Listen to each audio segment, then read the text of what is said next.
오늘은 건강한 교회생활 5번째 시간, 종말론적 신앙이 우리 믿음을 지킨다, 이런 주제를 가지고 같이 말씀을 나눠보겠습니다. 오늘 말씀 성경은요, 데살로니가전서 5장 1절부터 11절까지 말씀입니다. 봉독하겠습니다.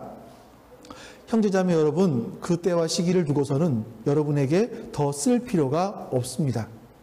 주님의 날이 밤의 도둑처럼 온다는 것을 여러분은 자세히 알고 있습니다. 사람들이 평안하다, 안전하다 하고 말할 그때에 아기를 뵌 여인에게 해산의 진통이 오는 것과 같이 갑자기 멸망이 그들에게 닥칠 것이니 그것을 피하지 못할 것입니다. 그러나 형제자매 여러분은 어둠 속에 있지 아니하므로 그 날이 여러분에게 도둑과 같이 덮치지는 않을 것입니다. 여러분은 모두 빛의 자녀요, 낮의 자녀입니다. 우리는 밤이나 어둠에 속한 사람이 아닙니다. 그러므로 우리는 다른 사람들처럼 잠자지 말고 깨어 있으며 정신을 차립시다. 잠자는 자들은 밤에 자고 술에 취하는 자들도 밤에 취합니다. 그러나 우리는 낮에 속한 사람이므로 정신을 차리고 믿음과 사랑을 가슴막이 갑옷으로 입고 구원의 소망을 투구로 씁시다. 하나님께서는 우리를 진노하심에 이르도록 정하여 놓으신 것이 아니라 우리 주 예수 그리스도로 말미암아 구원을 얻도록 정하여 놓으셨습니다.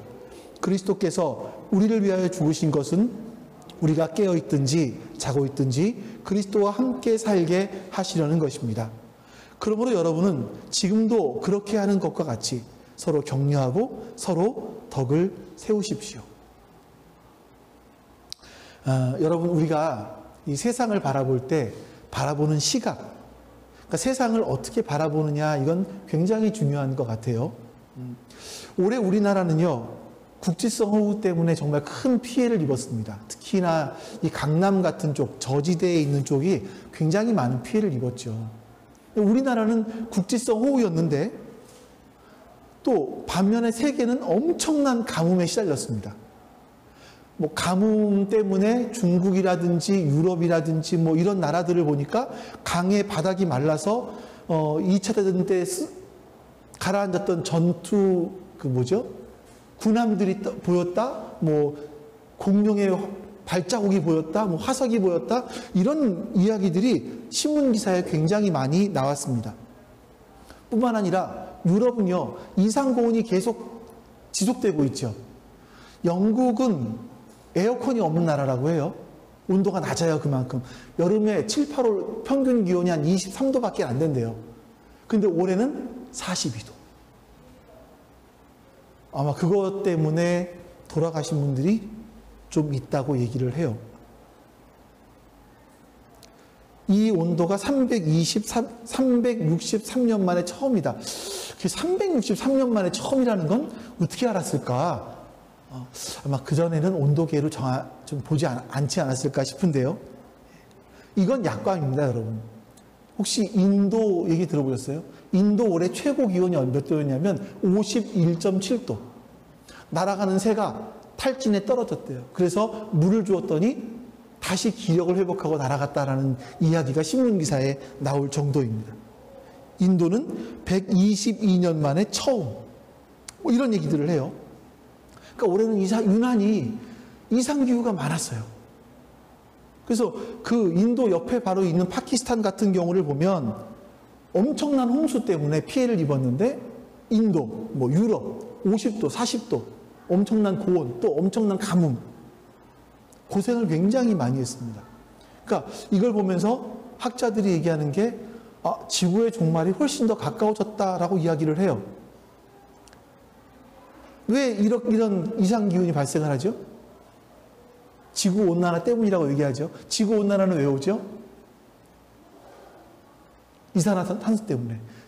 그래서 이 지금의 문명을 가리켜서 한 책에 보니까 탄소 문명이다 라고 얘기를 합니다. 석탄, 석유, 뭐 가스, 이런 것이 탄소로 만들어진 것이고, 이걸 쓰면서 우리가 에너지를 얻는데 이걸 쓰다 보면 다 탄소가 발생하잖아요. 그 탄소 문명이다 라고 얘기를 합니다. 하지만 거기에 반해서 트럼프 같은 사람들은요, 아니 이렇게 지금 추운데 지구온난화가 웬 말이냐, 좀 온도가 따뜻했으면 좋겠다. 온난화가 돼서 이런 이야기를 합니다. 제가 이런 말을 하기가 좀 그렇지만 아주 무식이 통통 튀는 그런 말이었었어요. 기후와 날씨를 구분하지 못하는 그런 참 그런 그 사람이죠. 예. 그러니까 사람들은요 자신이 이해한 지식, 이 정보에 근거해서 어떤 자신만의 시각을 형성합니다. 그리고 자신만의 형성된 시각으로 세상을 바라봐요. 그러니까 내가 어떤 시각으로 세상을 바라보느냐는 굉장히 중요한 겁니다.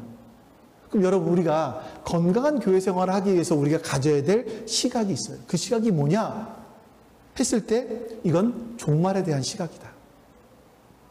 우리가 건강한 신앙생활을 하기 위해서는요 종말에 대한 시각을 가지고 있어야 된다 라고 여겨집니다. 종말은 두 가지가 있어요. 하나는 미시적 종말, 하나는 거대 담론적인 종말이에요. 미시적 종말은 뭐냐면 우리는 언젠가 죽잖아요. 예, 언젠가 죽습니다. 제가 다음 주에 여러분들과 함께 수련회를 갈 수 있다는 보장은 없어요. 우리는 알 수 없는 사람들입니다. 나는 개인적으로 종말을 맞는 거겠죠. 그러면 반면에 거대 담론적 종말이라고 한다는 건 우주 전체가, 아니 뭐 이 지구 정도가 멸망하는 것을 이야기하죠.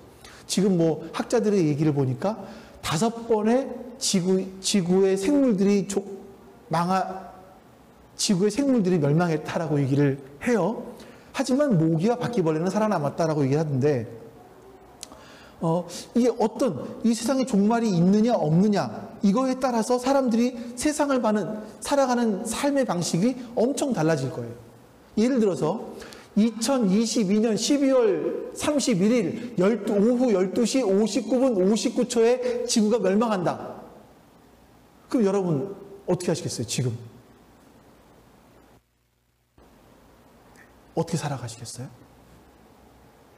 아마 이 종말이라는 것이 지구의 생물체가 다 멸망하는 종말이냐, 우주의 종말이냐, 아니면 그 종말 후에 뭐가 있느냐, 여기에 따라서 이 지식에 따라서도 삶의 방향이 굉장히 달라질 겁니다. 그러니까 여러분, 우리가 이 종말에 대해서 어떤 시각을 갖고 있느냐, 어떤 정보, 어떤 관점을 가지고 있느냐에 따라서 우리의 인생은 굉장히 달라지죠. 오늘은 이래서 우리가 이 종말에 대한 말씀들을 같이 한번 나눠보려고 합니다. 종말에 대한 이야기는 성경에서 별로 안 하고 있는데 제가 그걸 끄집어내서 하는 게 아니에요. 성경에서는 이 주님의 날이라고 표현을 하는데 이 주의 날에 대해서 굉장히 많이 말씀을 해요. 굉장히 많이 말씀합니다. 자, 오늘 본문에 보시면 사람들은 두 가지의 시각을 갖고 살아가요. 종말은 없다. 이런 사람들이 있어요. 3절 말씀 볼까요? 사람들이 평안하다, 안전하다 하고 말을 할 때에 이런 사람들이 있어요. 그러니까 갑자기 멸망이 닥치는데 사람들은 아니야, 평안하다, 평안해, 안전해. 야, 무슨 종말이 있어. 세상은 다 그런 거야. 나도 언젠가 죽겠지. 안 죽는 사람이 어딨어. 지금 현재가 중요하지. 내가 지금 평안하고 안전하게 살다가 죽으면 되는 거야. 아유, 뭐 종말 얘기하는 거 보니까 지금 배부른가 보다야. 이렇게 말하는 사람들이 있다라는 거예요. 평안하다, 안전하다, 지금은. 근데 또 오늘 본문에서 보시면 그러나 종말은 반드시 있다.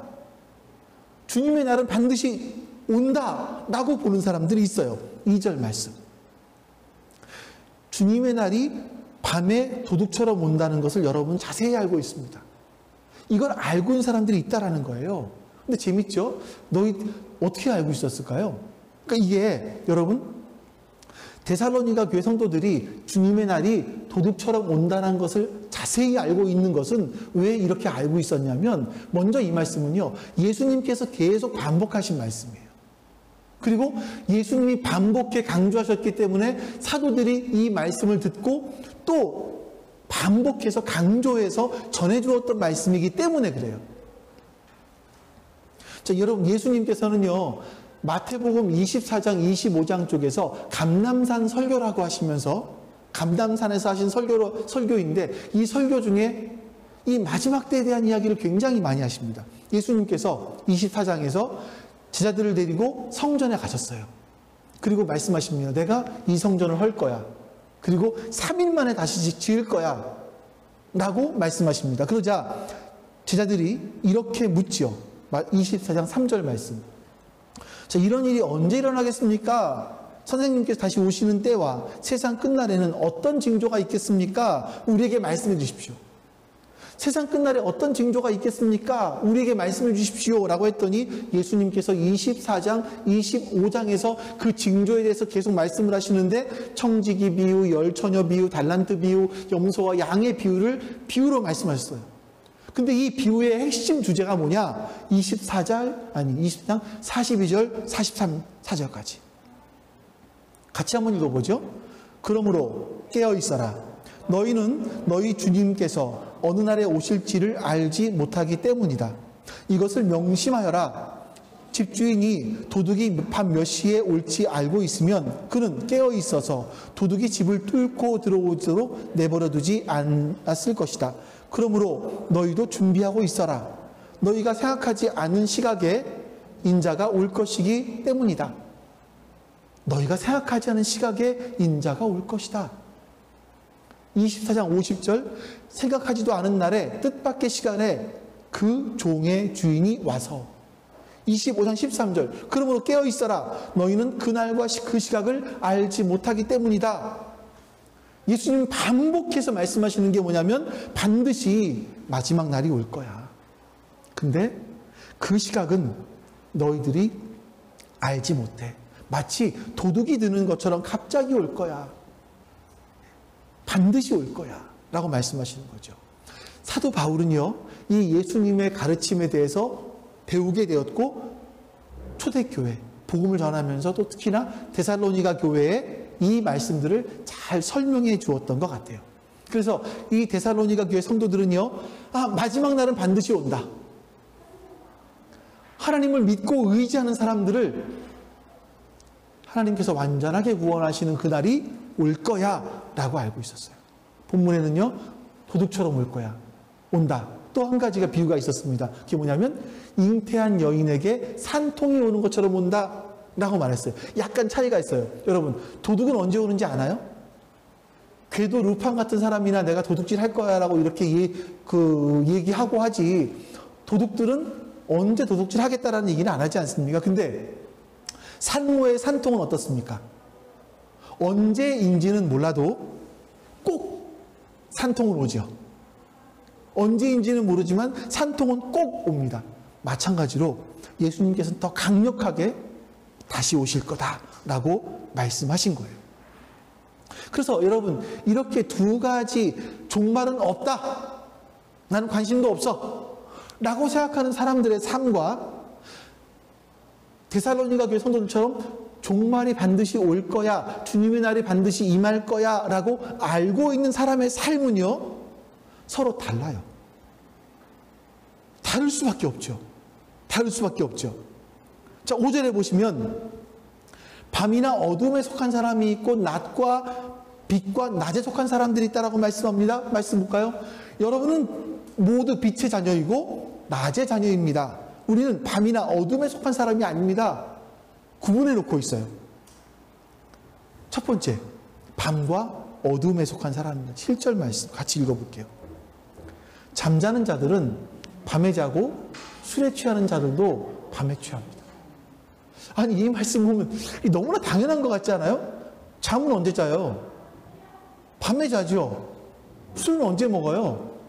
밤에 먹잖아요. 당연한 것 같은데, 그러니까 문제는 뭐냐면, 바울이 강조하는 건 뭐냐면, 밤에 속해서, 밤의 문화 속에 속해서 살아가는 사람들이 있다라는 거예요. 6절에서 이렇게 말합니다. 바울이 6절에서 6절 없어요? 네.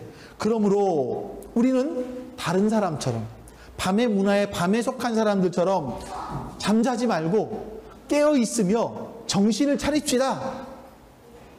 이렇게 말합니다. 바울이요, 우리 그리스도인들은 밤에 속해 살아가는 사람처럼 살지 말고 깨어 있으라 라고 얘기합니다. 야, 뭐란 얘기예요? 어떻게 하란 얘기예요? 잠을 자지 말란 얘기입니까?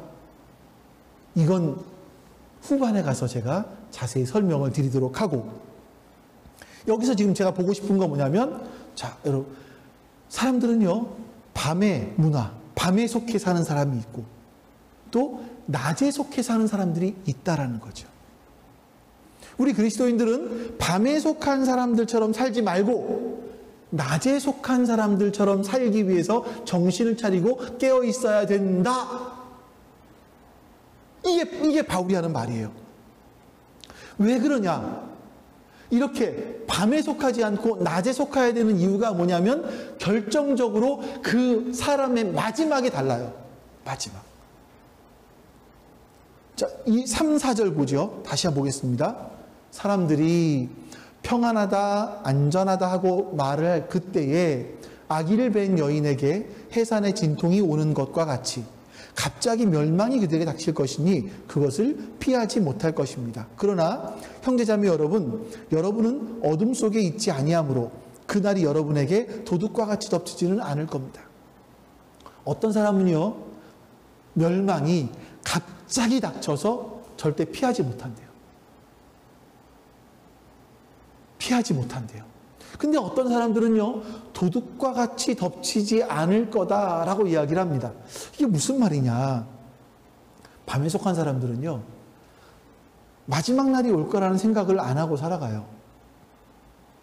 그러니까 여기 보니까 제가 그 환경에 대해서 이렇게 좀 찾다 보니까 이대 석좌 교수 중에서 최 무슨 교수님이 있어요. 막 그분은 진짜 이 세상의 종말에 대해서, 마지막에 대해서, 이 환경 기후로 인한 마지막에 대해서 엄청나게 이야기를 하세요. 뭐 거기에 따라서 보면 빠르면 2050년도에 지구가 멸망할 수도 있다라고 얘기까지 해요. 우리는 별로 신경 안 쓰잖아요, 그렇게. 근데 그쪽에 대해서 생각하시는 분들은 멸망할 수 있다라고 보는 거예요, 지구가. 그러니까 밤에 속한 사람들은 마지막 날이 오겠어. 나한테는 별 의미 없어. 내 시대에는 상관없어. 라고 생각하면서 살아가는 거죠. 그러다가 개인의 종말이 오건, 또 세계의 종말이 오건, 이런 종말이 왔을 때 깜짝 놀라는 겁니다. 왜냐하면 전혀 마지막 날에 대해 생각하지 않았기 때문에. 근데 데살로니가 성도들처럼 반드시 마지막 날은 올 거야 라는 걸 알고 있었던 사람들, 준비하고 있었던 사람들은 종말이 와도 놀라지 않는다라는 거예요. 왜냐하면 알고 있었기 때문에 이미. 여러분, 지금 제가 여러분들에게 이렇게 말씀드리는 어둠에 속한 사람들이 있다, 빛에 속한 사람들이 있다, 이 얘기는요, 그냥 바울이 한 번 얘기한 것이 아니에요. 성경에서 구약부터 시작해서 계속 반복되어 나오는 이야기예요. 이사야, 에스라, 그리고 느헤미야, 이런 사람들이 세상을 밤이라고 얘기하고 하나님을 빛이라고 얘기를 해요. 계속 그렇게 얘기합니다. 자, 그런데 이것이 신약으로 내려왔을 때 이걸 보는 시각이 좀 달라져요. 뭐가 달라지느냐면 세상은 어둠이고 하나님은 빛이신데, 요한을 보니까 이 빛이신 하나님이 이 땅에 오셨다, 그리고 우리에게 빛을 비춰주셨다라고 얘기를 합니다. 그 전까지는 우리가 어둠 속에 살아갔어요. 어둠에.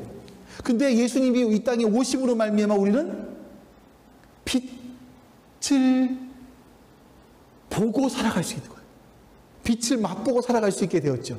제가 이걸 그림을 보여드릴 걸. 아쉽습니다. 그러니까 여러분, 지금 세상은요, 어둠에 속해 살아가는 사람들이 있고 빛에 속해 살아가는 사람들이 공존하고 살아가고 있어요. 그럼 전체 마지막은 언제냐? 이 어둠에 속한 사람들이 끝나는 때가 마지막이에요. 제가 이제 여러분들에게 계속 이런 부분들을 강조할 거기 때문에 나중에는 사진도 그림도 보여드리면서 말씀을 드리겠습니다. 성경은 세상을 어둠이라고, 우리를 빛이라고 얘기하고 예수 그리스도께서 빛으로 이 땅에 오셨다라고 얘기합니다. 그러니까 여러분, 이런 시각을 갖고 있는 사람들은 세상을 다르게 살아갈 수밖에 없어요. 다르게 바라보고 살아갈 수밖에 없어요. 그럼 세상을 다르게 살아간다는 건 뭘까? 한번 좀 우리 더 살펴보도록 하겠습니다. 다음 페이지에 있죠? 여러분, 안 넘기고 계신 분들도 계세요. 예, 다음 페이지에 있습니다. 자, 우리가 하나님 나라의 시각으로 다른 인생을 산다는 게 뭐냐면 첫 번째가 소속과 목적과 근거를 분명하게 알고 살아간다는 거예요. 소속과 목적과 근거를 안다는 건 뭐냐면요. 내 정체성이 무엇인지를 안다는 겁니다. 내 정체성을 형성하는 건요. 내 소속이 어딘지, 나의 삶의 목적은 뭔지, 이렇게 살 수 있는 근거가 무엇인지, 이거가 확실할 때 알게 돼요. 자, 5절에 아까 보시면 세상에는 두 종류의 삶이 있다고 했잖아요. 한 종류는 어둠, 한 종류는 빛이라고 했습니다. 밤에 속한 사람과 낮에 속한 사람이 있다고 말씀드렸어요. 근데 여러분, 밤에 속한 사람들, 빛이 비추어졌지만 아직 그 빛을 받아들이지 않은 사람들이 있습니다. 근데 우리는요, 별로 잘한 게 없어요. 별로 착하지도 않아요. 솔직히 얘기해서 여러분들, 세상 사람과 비교했을 때 우리가 뭐 착한 게 있어요. 근데 어떤 이유인지는 모르겠지만 우리는 빛을 받아들였어요. 이전에는 어둠이었는데 지금은 빛의 자녀가 되었대요. 성경이 말씀이 그래요. 이유도 모르겠어요. 정말 이유를 모르겠어요. 내 안에 근거가 아무것도 없어요. 내가 종교심이 워낙 깊어서 하나님을 찾고 남들보다 도덕적으로 뛰어나고 착하고 심성이 착하고 이래서 하나님을 알게 된 게 아니에요. 더 나쁘기도 해보면 세상에도요 정말 착한 사람들 너무나 많아요. 근데 우리는 어떻게 빛을 받아들이게 됐어요? 그러니까 소속이 달라졌어요. 소속이. 그러면 이 소속이 달라진 사람들의 궁극적인 삶의 목적이 뭐냐? 9절 말씀 같이 읽어볼까요? 자, 시작. 하나님께서는 우리를 진노하심에 이르도록 정하여 놓은 것이 아니라 우리 주 예수 그리스도로 말미암아 구원을 얻도록 정하여 놓으셨습니다. 분명히 하신 말씀 이거죠. 하나님께서 우리를 진노에 이르도록 정하여 놓으신 것이 아니래요. 그러니까 어떤 사람은 너는 진노의 자식, 너는 구원의 자식 이렇게 정하여 놓은 것이 아니래요. 근데 우리 주 예수 그리스도로 말미암아 구원을 얻도록 정해 놓으셨어요. 우리를. 근데 문제가 뭡니까? 밤에 속한 사람들은 우리가 진노로 끝까지 살아가도록 정해 놓으신 것이 아닌데 밤에 속한 사람들은 그냥 밤에 속해 살아요. 빛이 비춰졌는데 예수 그리스도께서 오셨는데도 불구하고 예수 그리스도를 알지 않기로 하고 나는 예수 그리스도와 상관없이 살기로 하고 밤에 속해 끝까지 살아가요. 그게 진노가 임하는 거죠. 세상 사람의 특징이 뭐냐면요. 자기가 중심이 되는 거예요. 자기만 위해 살아가는 거예요. 하지만 세상의 주인은 하나님이십니다. 하나님을 거절하고 무시하고 인생을 살았어요. 당연히 심판이 오죠. 근데 여러분,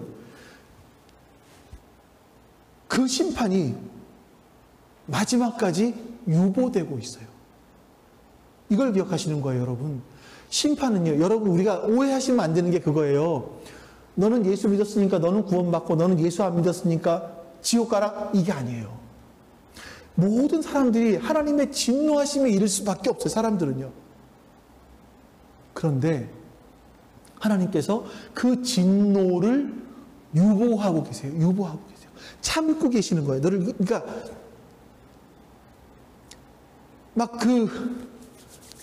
하나님의 진노가 막 밀려오는데 그거를 예수님께서 딱 막고 계시는 거예요. 지금 그 진노가 임하지 못하도록 막고 계시는 거예요. 언제까지? 그 사람에게 종말이 찾아올 때까지. 그 사람이 예수님을 믿어서 죽어서 생명이 끝나서 종말에 이르던, 세상이 끝나서 종말에 이르던 그때까지 막고 계신 거라고요. 왜 막고 계십니까? 왜 유보하고 계십니까? 빛을 받아들이도록. 예수님을 알아서 예수 그리스도로 말미암아 구원을 얻을 때까지 막고 계시는 거라고요. 여러분과 제가 지금 살고 있는 이유가 뭐예요?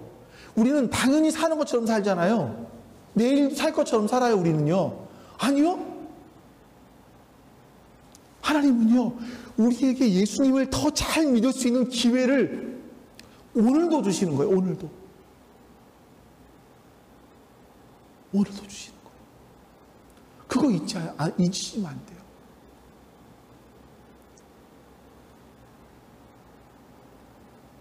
우리가 그 빛을 받아들일 자격이 없지만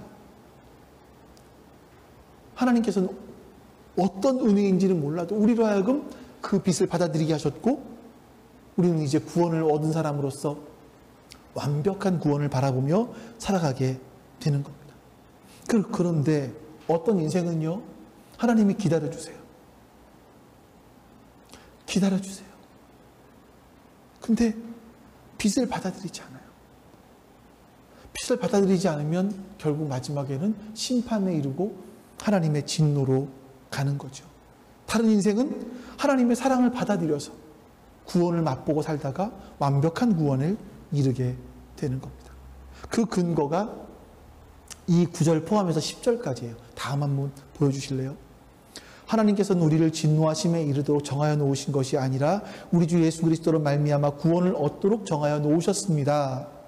그리스도께서 우리를 위해 죽으신 것은 우리가 깨어있든지 자고 있든지 그리스도와 함께 살게 하시려는 것입니다. 예수님은 우리가 깨어있든지 자고 있든지 예수 그리스도와 함께 살게 하기 위해서 죽으신 분이라고 바울은 말해요. 우리가 영원히 예수님과 함께 있을 수 있는 것은요, 우리가 잘나서가 아니에요. 정말 여러분,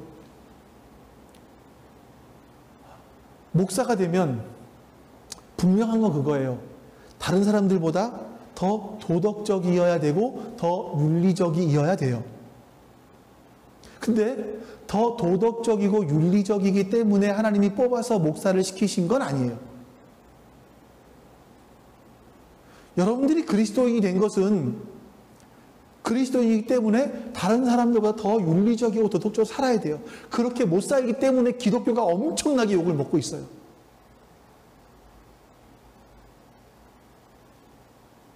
진짜 신문 보면 속상한 일들이 너무너무나 많아요. 아파트를 짓는데 알박기를 해서 500억을 받고 그걸 아들에게 물려줄 수밖에 없다고 얘기를 하고 이런 정신 넋 빠진 인간들이 목사를 하고 있으니 기독교가 얼마나 욕을 먹습니까? 얼마나 욕을 먹어요.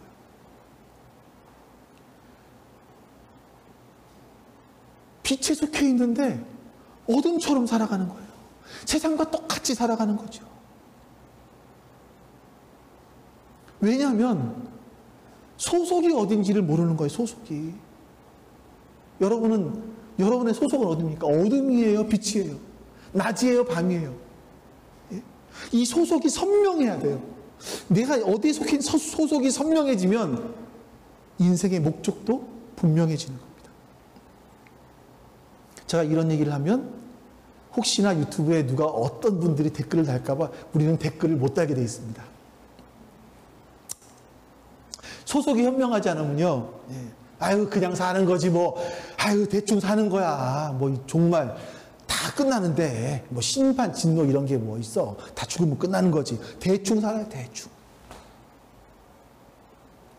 예수님과 함께 영원히 사는 것. 내 사랑하는 엄마, 아빠, 내 가족, 내 아내, 내 자녀, 이들과 함께 영원히 살 수 있다라는 그 목적이 사라지는 거죠.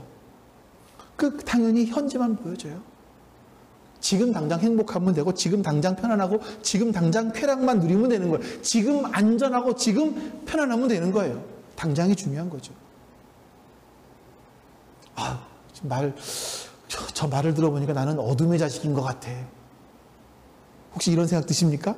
다시 한번 강조하지만 여러분, 우리가 예수님께 들어갈 수 있는 근거는 뭐예요? 하나님 나라에 들어갈 수 있는 근거는 내가 아니에요. 예수 그리스도로 말미암았습니다. 예수 그리스도를 통해서 우리가 죄 사함을 얻었기 때문이죠. 우리는 그래서 빛의 자녀라고 칭함을 받는 거예요. 칭함.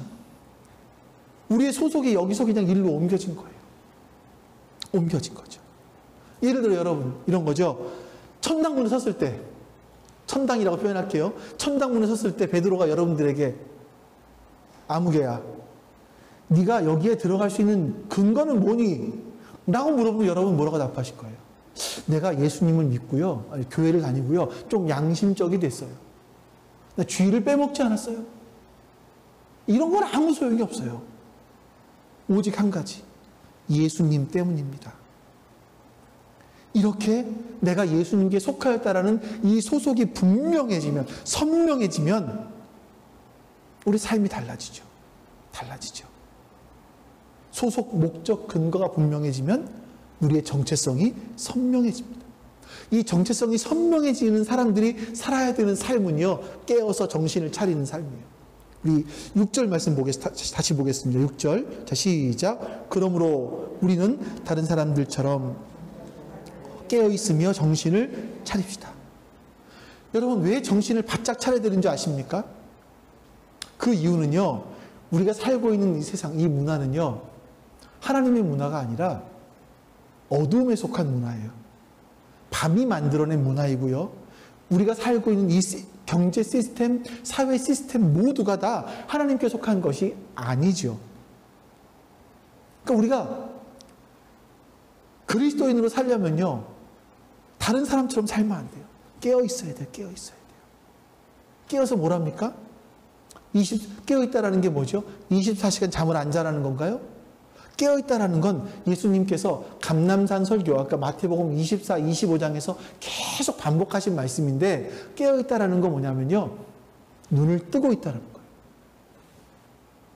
다시 말하면 보고 있다라는 거예요. 뭘 보고 있습니까? 아, 예수님께서 이 땅에 오셔서 우리에게 빛을 비춰주셨구나. 내 소속이 어두움에서 빛으로 바뀌었구나. 내가 살아가는 삶의 이유가 있고 근거가 생겼구나. 이걸 보고 있는 거예요. 이걸 영적으로 감지하고 있는 거죠. 잠든다라는 건 뭡니까? 여기에 대해서 다 다독어요.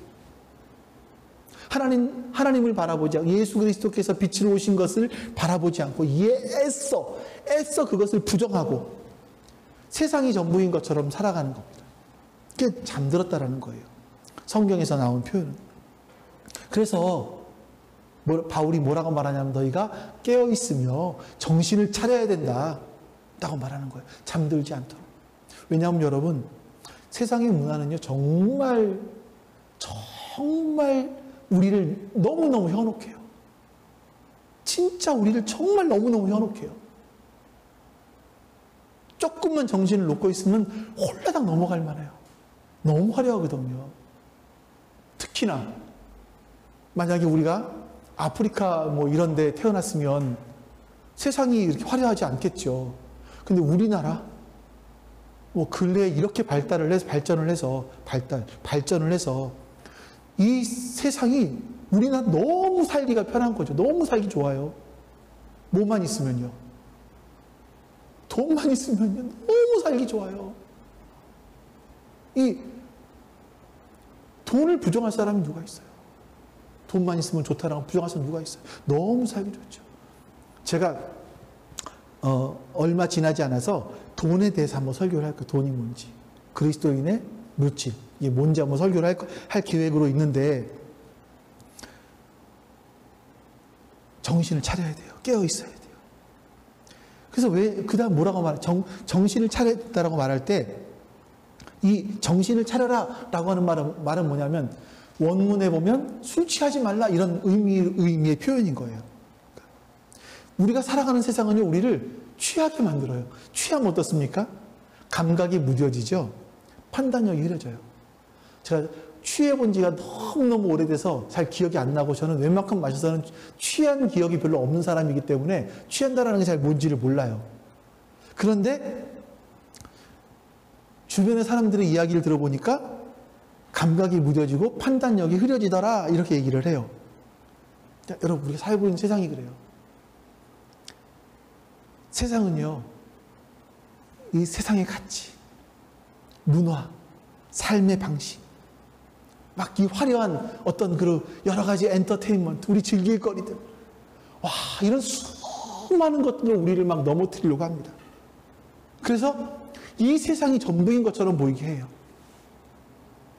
근데 바울은 우리한테 이야기하는 게 뭐냐면 깨어 있어라. 세상이 너희를 무너뜨리려고 막 덮쳐오는데 너희가 깨어 있어 정신을 차리지 않으면 너희도 그 물결에 넘어질 수밖에 없다 라고 말씀하는 겁니다. 그래서 8절에서 뭐라고 말하냐면 너희들이 넘어지지 않기 위해서 믿음과 이게 새로 바뀌어서 여기 안 적어놨나요? 없네. 믿음과 사랑을 가슴막이 갑옷으로 입고 구원의 소망을 투구로 쓰라 이렇게 얘기하는 거예요. 옛날에는 믿음과 사랑의 흉배, 구원의 소망의 투구 이랬는데 이게 단어가 헷갈려요. 믿음과 사랑을 가슴막이 갑옷으로 입고 구원의 소망을 투구로 쓰고 가슴막이 흉배죠. 이건 구리로 만들거나 두꺼운 가죽으로 만들어서 심장을 보호하는 거고요. 투구는 머리를 보호하는 겁니다. 바울이 갑자기 전투 용어를 쓰는 거예요. 우리가 이 세대에 속해서 빛의 자녀로 살아가는 것은 옛날에 임재범 씨가 그런 노래를 불렀어요. 사랑에 대한 건 아니지만 전쟁 같은 이거. 이 세상은요, 여러분, 전쟁 같은 세상이에요. 이걸 잊지 말라는 거예요. 빛의 자녀가 이 어둠에 속한 세상에 들어가 살아가는 것은요, 전쟁 같은 삶을 살아가는 거예요. 그러기 위해서 너희들이 전투 복장을 입어라, 흉배와 투구를 써라 라고 말하는 거죠. 특히나 데살로니가 교회에 특징이 있었어요. 바울이 칭찬했는데 너희들은 믿음과 사랑과 소망이 정말 가득하구나 칭찬을 했는데 너희가 그걸 쓰고 세상에 나가 살아라 이렇게 말하고 있는 겁니다. 여러분, 우리 그리스도인들이 문제는 세상이 전쟁이라고 생각하지 않는다는 게 문제예요. 그러니까 세상에 나가면 밤낮 깨져요. 우리가 세상을 나는 오늘도 전투하러 나간다 라고 생각해도 매복한 놈들에게 언제 당할지 모르는데 세상에 나가면서 전쟁이 아니라 룰루랄라 하면서 나가다 보니까 맨날 나가면 쥐어 맞고 들어와요. 그래서 더 이상 맞기 싫으니까 자신의 정체성을 숨깁니다. 내가 그리스도인이라 숨겨요. 그리고 어둠에 속한 사람처럼 살아요. 그냥 세상에 하는 사람들이 하는 말이나 행동이나 가치관이나 판단이나 결정이나 이 모든 것을 세상 사람과 똑같이 하면서 하는 거죠. 바울이 이런 걸 알았기 때문에 정신을 차리고 깨어있으라고 말하는 거예요. 그 전쟁 용어를 빌어서 너희가 구원의 투구 써야 돼. 또 여기 뭐죠? 무슨 사랑과 소망의 흉배를 붙여야 돼. 가슴에 해야 돼. 라고 우리에게 말하고 있는 겁니다. 다시 말하면 깨어서 정신을 차리라라는 말은요, 전투적인 삶을 살라는 겁니다. 아니 여러분, 어찌 보면요, 우리가 진짜 그리스도인답게 세상을 살아가려면 전투적이지 않고는 살아갈 수 없을 것 같아요. 그게 그리스도인의 삶인 것 같아요. 여러분 그렇게 사셔야 돼요. 깨어 있으셔야 돼요. 이런 말씀을 드리니까 여러분들이 벌써 표정들이 그냥 아니 이미 나는 전쟁터에 살고 있는데 나 먹고 살기 위해서 홍 목사가 직장을 안 다니니까 몰라서 그러지 내가 얼마나 지금 먹고 살려고 길을 쓰면서 전쟁같이 살고 있는데 아니 또 영적 전투를 하라고? 그것까지 하라고? 못 살겠어 라고 생각하실지도 모르겠어요. 목사님은 전투 안 하는 줄 아십니까 여러분?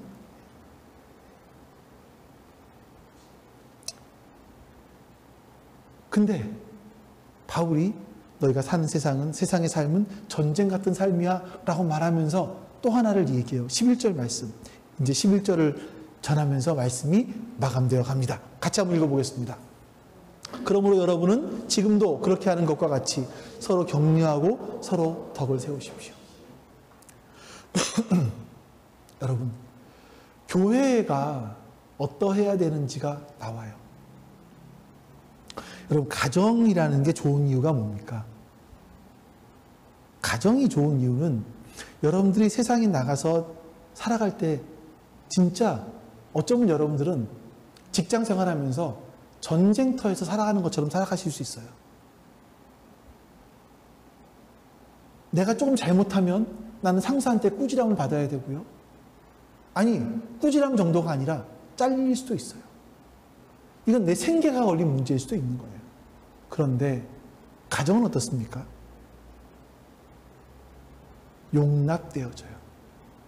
내가 실수하기도 하지만 그 실수가 사랑으로 덮어질 수 있는 곳이 가정이에요. 교회가 그래. 교회가. 건강한 교회가 되려면 바로 이런 모습들이 있어야 된다는 거죠. 여러분, 우리가 세상에서는요, 빛에 속해서 전투적으로 치열한 삶을 살았다면 이제 우리가 공동체 안으로 돌아왔을 때 피차 뭐 하라고요? 서로 격려하고 서로 덕을 세우십시오. 이 덕을 세우다라는 말은 집을 지으라는 말인데 조금 이따 설명드리고요. 서로 격려해 주라고 말하고 있어요.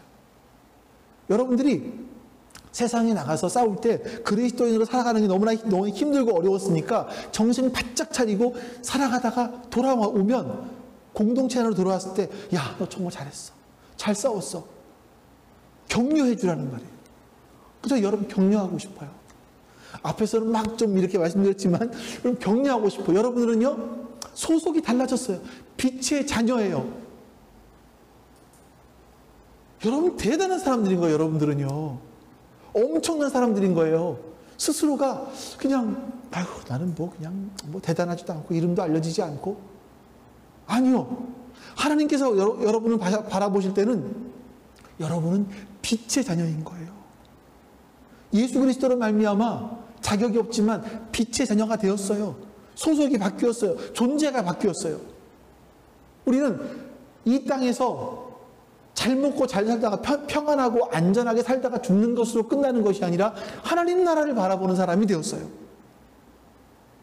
그래서 우리가 이걸 제가 여러분에게 알려드리는 거예요. 우리는 소속이 달라진 사람이에요.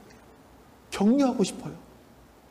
그래서 여러분도 마찬가지예요. 교회 와서 서로 격려하시는 거예요. 힘들었지. 야, 힘들었겠다.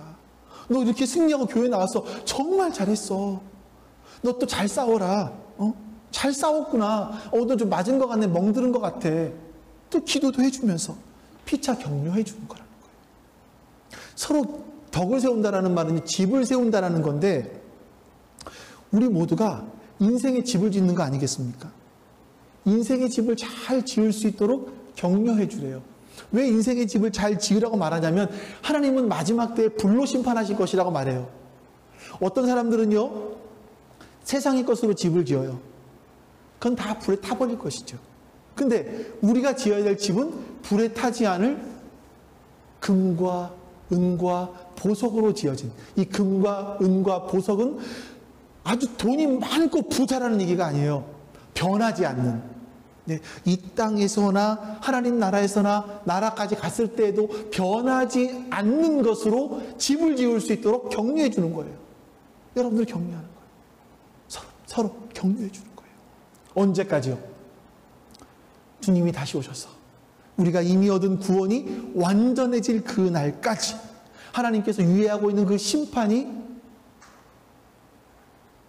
심판을 우리가 가족들에게 친구들에게 알려서 그들도 빛에 속할 수 있도록 도와주면서 우리는 인생을 살아가는 거죠. 자, 여러분의 소속을 선명하게 하십시오.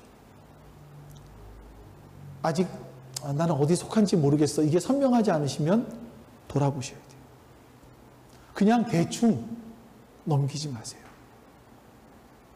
기독교는요, 어떤 문화적으로 이렇게 교회, 어려서부터 교회를 계속 나왔기 때문에 기독교인이 되는 것도 아니고, 교육적으로 교육을 많이 받아서 기독교인이 되는 것도 아니고, 그냥 한번 교회 여러 번 오래 다니다 보면 기독교인 되는 게 아니에요. 여러분들이 진지하게 하나님 앞에서 고민하고 결단해 보셔야 됩니다. 그래서 예수 그리스도로 말미암아 우리의 소속이 바뀔 수 있다라는 바뀌었다라는 놀라운 특권이 우리에게 있음을 잊지 마십시오. 바뀐 걸 알았다면 어두움의 다시처럼 살지 마십시오. 빛의 자녀처럼 전투적으로 사실 수 있기를 바랍니다. 그리고 모였을 때는요, 뭐합니까? 모여서 서로 격려하면서 마치 어떤 그 축제와 같은 그런 예배. 우리가 지금 모여서 여러분들 이렇게 여기 CCTV가 있어서 여러분들의 표정을 이렇게 보면 축제가 아니라 어찌 보면 도살장에 끌려오신 것처럼 그런 표정들을 하고 계시기도 해요. 아니요. 축제와 같이 서로 격려하면서 하나님 나라를 서로 소망하면서 여러분 살아가실 수 있기를, 함께 살아가실 수 있기를 간절히 바랍니다. 바울이요 오늘 종말에 대해서 우리에게 이 중요한 것을 가르쳐 줬습니다. 여러분 이제 1분 동안 침묵하시면서 하나님께서 오늘 말씀을 통해서 나에게 주신 말씀이 뭔가 한번 묵상해 보도록 하겠습니다. 하나님, 어떤 사람들은 밤에 속하여 살아가지만 우리는 낮에 속한 사람들이기에, 빛에 속한 사람들이기에 정신을 차리고 깨어있게 해주시옵소서. 그리고 주님과 함께 동행하는 삶을 살다가 주님이 다시 오실 그때에, 아니면 나의 삶의 마지막이 찾아왔을 그때에 주님께로 갈 수 있는 그 은혜를 베풀어 주시옵소서. 하나님, 우리가 그날까지 이 땅을 살아가면서 이 땅이 그냥 우리가 즐기고 노는 곳이 아니라 전쟁과 같은 삶이라는 것을 기억하게 해주시고, 그래서 우리의 삶이 이 세상에 민감할 수 있도록, 세상의 상황에 민감할 수 있도록, 이 상황 속에서, 우리의 삶 속에서 하나님의 뜻이 무엇인지 하나님 확인할 수 있도록, 볼 수 있도록 은혜를 베풀어 주시옵소서. 아버지 하나님께서 우리를 그렇게 도우시고 붙들어 주시길 원합니다. 여호와는 내게 복을 주시고 너를 지키시기를 원하며, 여호와는 그의 얼굴을 내게 비추사 은혜 베푸시기를 원하며, 여호와는 그 얼굴을 내게로 향하여 드사 평강 주시기를 원하노라. 아멘. 이제는 이 땅에 다시 오실 예수 그리스도의 은혜와 아버지 하나님의 사랑하심과 성령 하나님의 교통하심, 그리고 내주하심이 함께 예배한 모든 하나님 백성들 머리 위에 지금부터 영원토록 함께 하시기를 간절히 축원하옵나이다. 아멘.